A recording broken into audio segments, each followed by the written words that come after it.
Let's bring in right now, also from Washington, he's in another part of Washington, though, Paul Krugman. He's professor of economics and international affairs at Princeton University's Woodrow Wilson School. He's also the most recent winner of the Nobel Prize in Economics and a New York Times columnist, and he's the author of The Return of Depression, Economics. The timeliness of that book title could not be better.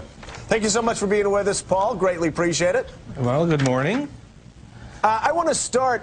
Bob Woodward talked about a Wall Street Journal article yesterday that he was fascinated by just a few minutes ago.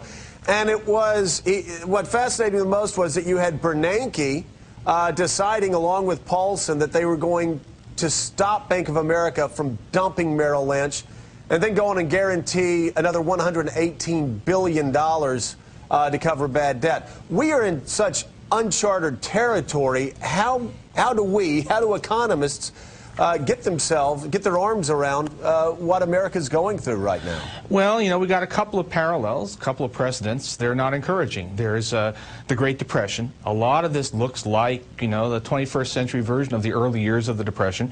And there's Japan in the 1990s. And, you know, this is not completely uncharted territory. It's someplace we never thought we'd find ourselves again, but here we are. And we got to learn those lessons. We have to realize this, you know, one of the things I say is this is not your father's recession. This is your grandfather's recession. This is something that is closer to what we went through in the 30s than anything I ever expected to see in my lifetime, and we have to make our policy accordingly. And Paul, here's what's so frustrating about economics. We are, since this recession, or whatever we want to call it, has begun, there have erupted debates over the Great Depression and whether the stimulus packages of the Great Depression worked. And of course, you've seen the Morgenthau quotes going to Congress saying 8 years later we're in as bad a shape as we were 8 years ago. And the same thing with Japan. Both sides take the Japan model and say, see, stimulus spending doesn't work, or stimulus spending does work. That's why it's so frustrating to try to figure out what we do moving forward, isn't it?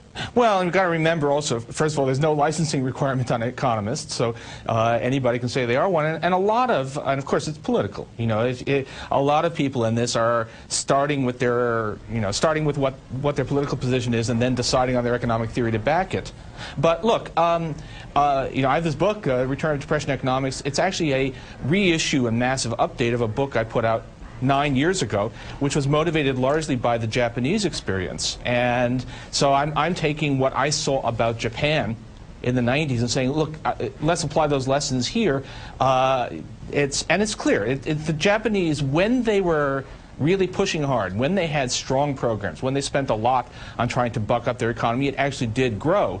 What happened was they chickened out very early in the process, said, okay, let's cut back, let's raise interest rates, let's raise taxes, let's cut back on those public works, and they lost momentum and they never got it back. All right. Well, Paul, that sounds, hold on one second, I'm sorry. Paul, that sounds exactly like what some people on the left also say about the Depression, that it wasn't that Roosevelt's programs didn't work, it's that they started worrying about the deficit in 36, 37, 38, and then they chickened out. They didn't throw all their chips on one side. Yeah, that's you see the same pattern, and what happened was a lack of conviction, a lack of, you know, if you're going to do something like this, if you're going to have a stimulus program, you've got to go and do it. Not say, well, let's try a bit of this and a bit of that. This is the kind of situation where you're trying to build a bridge across an economic chasm. And if you build half a bridge, it doesn't work. And so you have to do the real thing. Paul Krugman, it's Mika Brzezinski here in New York. I want to read from the piece that you've written here in the New York Times this morning called On the Edge, and you say this: what matters now, however, is what he does next, as in the president. It's time for Mr. Obama to go on the offensive. Above all, he must not shy away from pointing out that those who stand in the way of his plan, in the name of a discredited economic philosophy, are putting the nation's future at risk.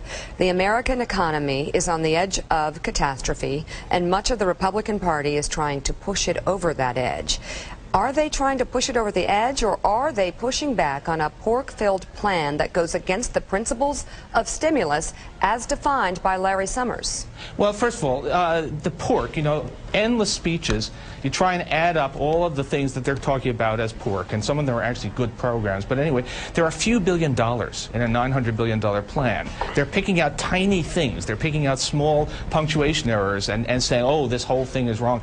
That's, you know, that's irresponsible right now. The economy is at risk. You've got to, talking about, oh, there's $100 million there that we shouldn't be spending. That's ludicrous right now.